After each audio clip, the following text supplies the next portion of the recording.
My name is Soumya Das, and this course will be predominantly based on Android tutorials, and this is exclusively built for IT tools and training. In this whole training course, we will discuss various things related to Android and Android app development using Android Studio as the IDE, and we'll start from the very basic and we'll try to cover most of the things that as a beginner Android developer would really want to know to build very good and scalable apps.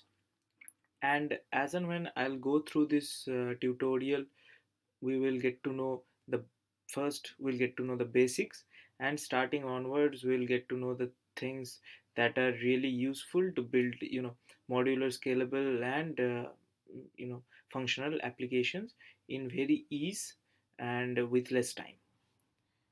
So before starting, I would like to give a brief about what you can expect from this series of tutorials.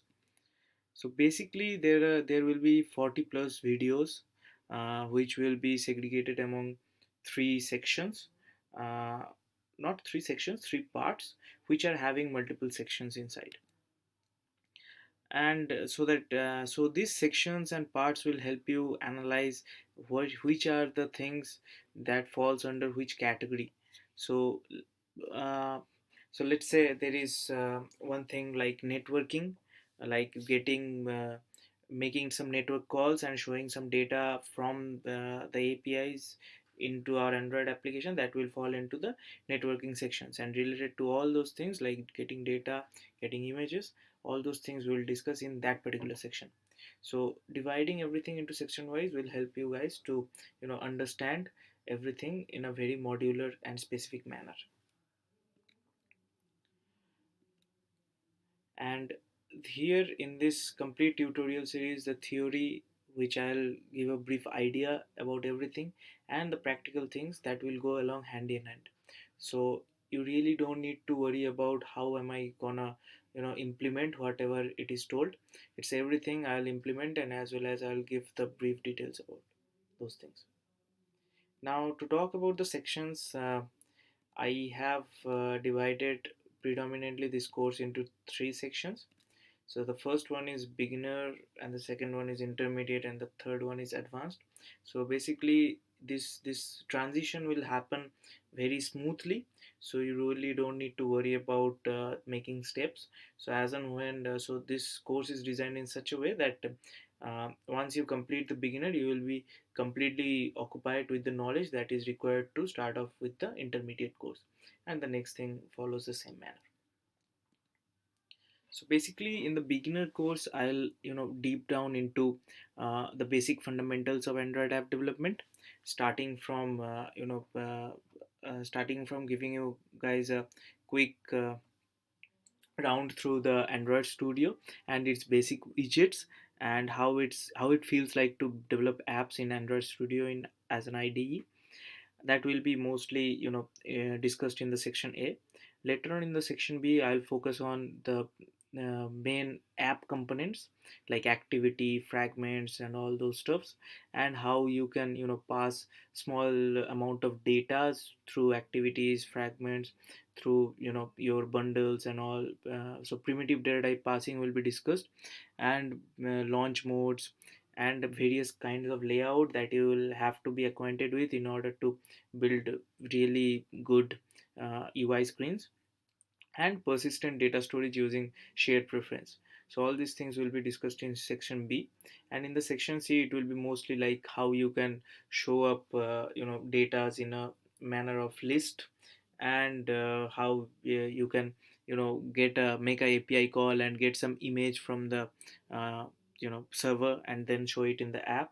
And there will be few more widgets that I will help you guys to get introduced to in Android app development.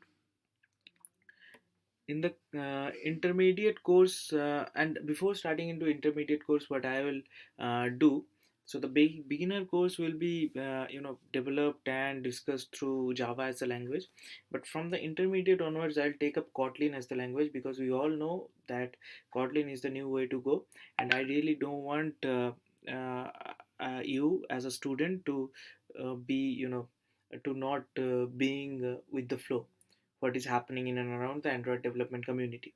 So we all need to make up the step, and don't worry at all, because the first section in the intermediate course, I'll give a brief idea how to code in Kotlin, so that basically after going as and when we'll go through the intermediate course, you'll be very versed with Kotlin app development. So basically, this section D will cover up introduction to Kotlin and pass custom objects using passable and serializable in and around activities or fragments. So basically, in the beginner course, we'll pass primitive data types, but here we'll play around with custom objects.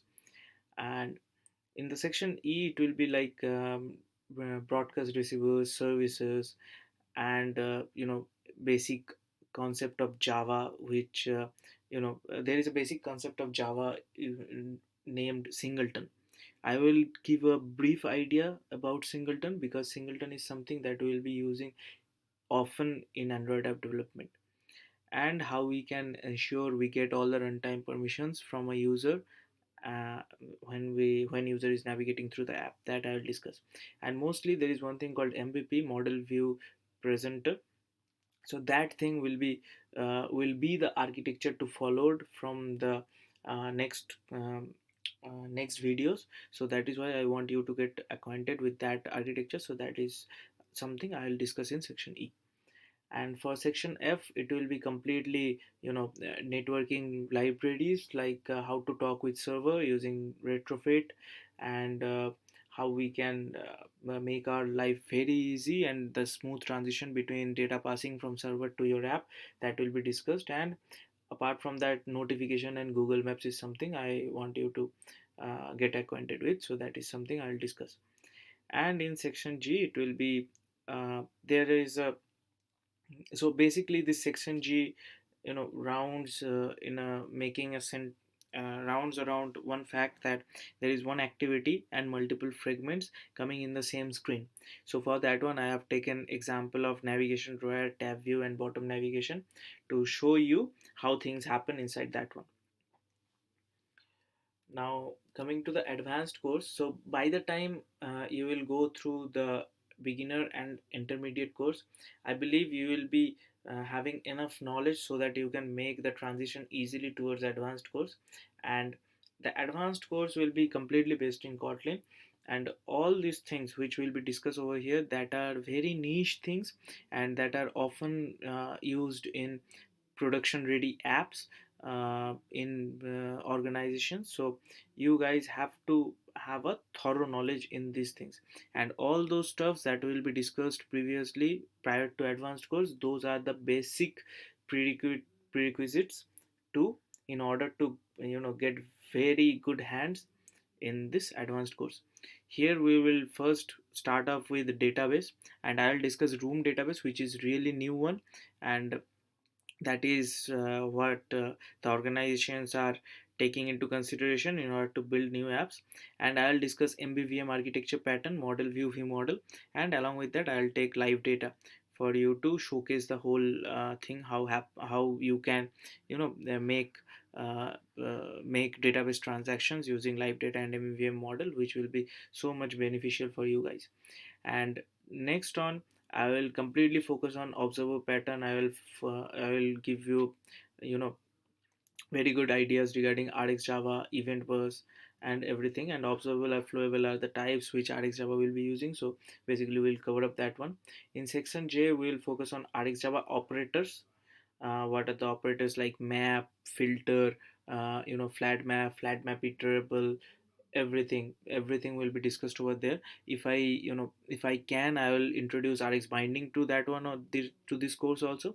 And Mockito will be using for unit testing, and I'll give you a brief about how you can unit test your code using Mockito. And the section K is really something I would like to pitch in. So all these things that we'll be discussing throughout these courses, I want to build an app in front of you which uses all this.